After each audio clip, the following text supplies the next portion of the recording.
Good morning, everyone. My name is Maurie McInnis, and on behalf of Dean Lewis, Provost Strobel, and all of our colleagues, it is an honor to welcome you to Yale. This is only my second opening assembly as university president, but I've quickly learned it may be my favorite moment of the year. Yes, graduations are fun and reunions are joyful, but nothing quite compares to the energy of this day, the buzz of possibility and the promise of new beginnings. Of course, as a parent who's had to drop 2 kids off at college, I know the swirl of emotions of this moment. The tug of sadness as you prepare to say goodbye, ultimately outweighed by the immense excitement you feel for your child. So to the parents and the family and the audience, let me just say thank you. Thank you for letting us be part of your child's journey. Thank you for trusting us to guide their pursuit of knowledge for the next 4 years. We take that responsibility seriously, and I can promise you this: by coming to Yale, your child will not only receive a world-class education, they will also become part of a rich community of learners, one that feeds their curiosity, challenges their thinking, and helps them grow, both as scholars and people. That is the power of a Yale education. And it doesn't fade. It's a compass you'll carry with you for the rest of your life, with curiosity as its true north. And it's more important than ever, especially in a world that seems to be changing at warp speed. Which brings me to what I want to talk about today. I am, as some of you may know, an art historian by training. I was lucky enough to receive my graduate degree in art history here at Yale, where I got to study under some of the world's foremost scholars in the field. And while I have many fond memories of this campus, my most cherished ones were formed at the Yale University Art Gallery. I encourage all of you to visit. It's a remarkable collection spanning centuries and cultures, from Assyrian reliefs dating back to the 9th century BC, to Vincent van Gogh's legendary night cafe, to Yale graduate Wangechi Mutu's stunning sentinel sculpture. As today marks the beginning of a journey for each of you, I want to spend some time talking about one particular painting that also depicts a journey. Winslow Homer's Old Mill, commonly known as the Morning Bell. And if you want to see it in person, it's on view on the 2nd floor of the gallery, but for now, you can find a copy printed in your assembly program. What I love about this painting is its inherent ambiguity, the way it captures liminality. Like life, and like the best classrooms, it resists easy answers. Instead, it invites us to ask questions. We are immediately drawn to the woman in red. It is the brightest color in the somber painting, and our eyes are led there by the pathway in the foreground. She stands alone in the still morning air, bathed in sunlight, a lunch pail dangling from her left hand. Her dress seems to be shaped like the bell we see swinging high above the mill's roof. She is in motion, her skirt swaying, her back foot lifted. It is not exactly clear where she has come from, but we have the sense that her direction must be the textile mill looming in the background. Her face is shadowed by the brim of a straw hat, looking downward rather than at her likely destination. Behind her stands a group of women in conversation, their whispering posture almost conspiratorial. Questions abound. The forward motion of the woman in red could imply that she was just speaking with the 3 women. Or did she mount the makeshift ramp and just complete her turn without speaking to the others? Is the whispering woman talking about her? And what awaits her when she reaches the mill? Historical context can help us fill in some of the details of this story. Completed in 1871, Homer's old mill was painted in a dawning age when unfathomable new technologies like electric power and the telephone emerged and would eventually radically change the landscape of work and society. It was an era defined by disruption, with whole industries and ways of life transforming almost overnight. Sound familiar? With that context, we can look at the painting with fresh eyes.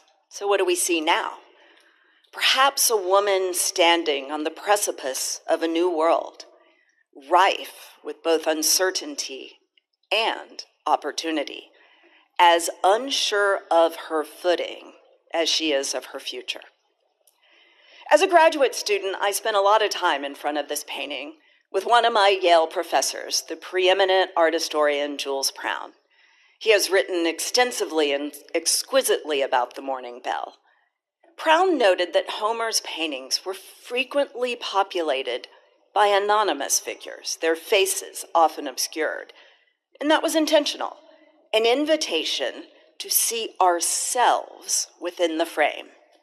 And yet we are entering a scene that does not have a clear direction or a predictable outcome. If we imagine ourselves as the young woman at the center of this painting, did we enter via the rickety pathway in the foreground? And why was this additional makeshift path necessary? What will we find when we get to our destination? Is this our first day? Maybe Homer is reminding us that there is more than one way to get to your destination, and that the well-worn trail isn't the only one worth taking. Certainly each of you has a different story, a different path you took to get here today. It might have been a rocky road, a path filled with risks, and I'm sure it wasn't always easy. Maybe you got a few splinters or tripped over a plank or two along the way, but you made it nonetheless. So where are you going now? And what does the future hold for the woman in motion and for each of you? Homer's rickety bridge can be seen as connecting the nation's agrarian past to the industrial present, or as a tightrope walk from the safe harbor of childhood to the weighty responsibilities of adult life. Today, you may feel like you're crossing a bridge, connecting one part of your life to the next, and you too will have choices to make. At this moment, as you get ready to say goodbye to your friends and family, like the woman in the painting, you may have feelings of uncertainty and hesitation. And you too will have to find your footing in a world being remade in real time.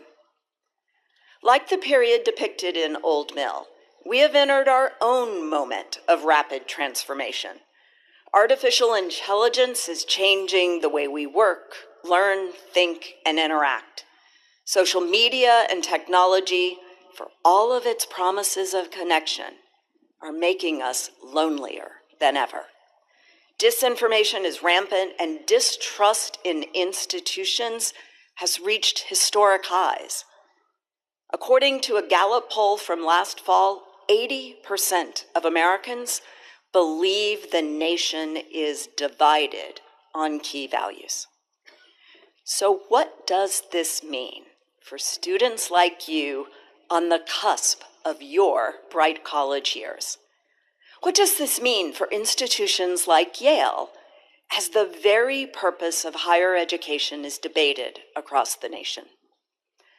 Well, much like Old Mill and its central figure, we can't predict the future, and we don't have all the answers. No one does, not even ChatGPT. Ask it, see what it says. But we do have the tools to meet this moment, armed with curiosity, courage, and compassion, anchored by humility, open-mindedness, and mutual respect for each other's dignity and humanity. These enduring qualities form the bedrock of any strong community of learning, one that does not merely weather the storms we face, but emerges stronger from them. That's why I believe in this moment of transition, you could not be at a better place than Yale.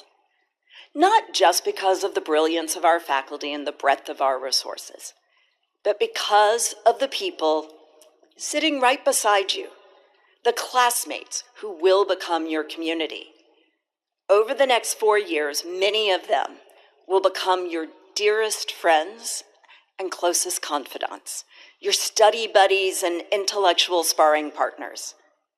They will both challenge and strengthen your ideas, whether it's across a seminar table or over a plate of mozzarella sticks.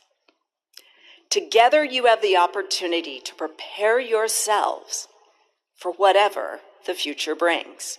And at a time when the purpose of the university is being discussed, you should feel more confident than ever in the value of a liberal arts education, because that will prepare you not just to be ready for the future, but to help shape it. Because in a world in flux, the skills and relationships you gain here will help you adapt and thrive. The ability to think critically, engage respectfully, ask questions, and interrogate ideas, that's what stands the test of both time and technology. Sometimes I wonder how Winslow Homer would depict the community I just described.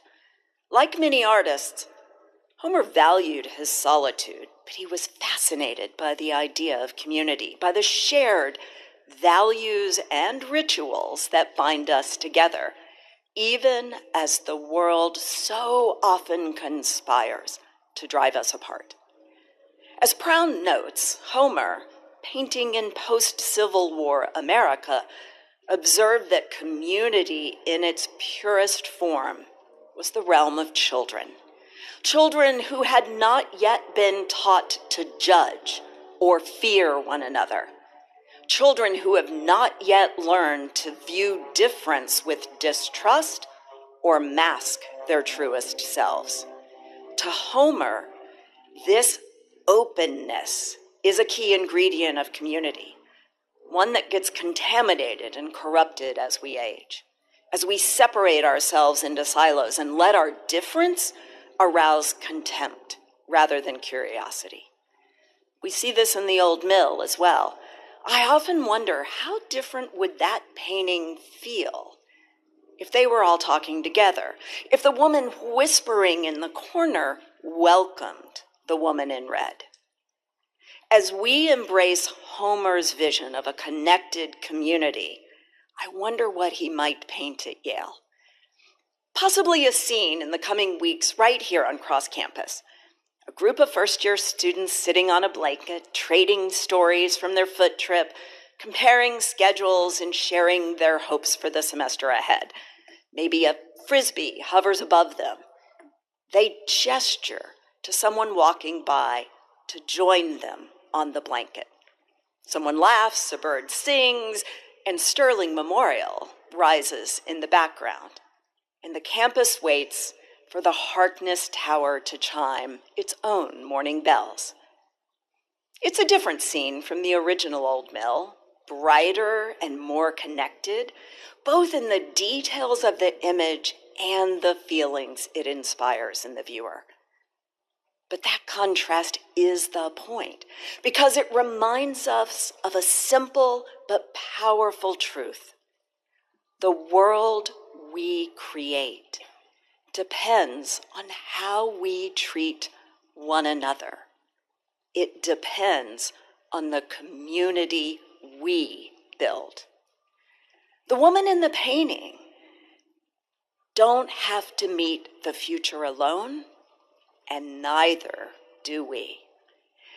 In these liminal moments of transition, we must turn toward each other. The next 4 years will be filled with opportunities for you to do exactly that. In your residential college, where you'll bond with your FROCO group, make friends across classes, and wear your college colors with pride at first-year Olympics. In the classroom, where you'll have the chance to engage with and learn from the world's brightest minds, both the ones at the front of the room and the ones seated right next to you. In the dining halls, where your conversations will outlast your meals and run the gamut from physics to philosophy, and maybe even works of artists like Winslow Homer. In New Haven, where you'll explore the vibrant city we're lucky to call home and debate until the wee hours of the morning which pizza joint reigns supreme. And at Dwight Hall, where you'll turn scholarship into service and make community part of your curriculum. Time after time, you will have the chance to fill the canvas before you with connection. Take it. In this moment of transition, in the face of uncertainty and instability in the world, be the hand that reaches out first. Be the friendly ear that listens, or the soft voice that comforts. Seek out and learn from other perspectives, not just the ones you arrived with, because that's how you build a community. One small gesture at a time. Today, it is my great privilege to welcome you to our community. Welcome to Yale. We're so happy you're here.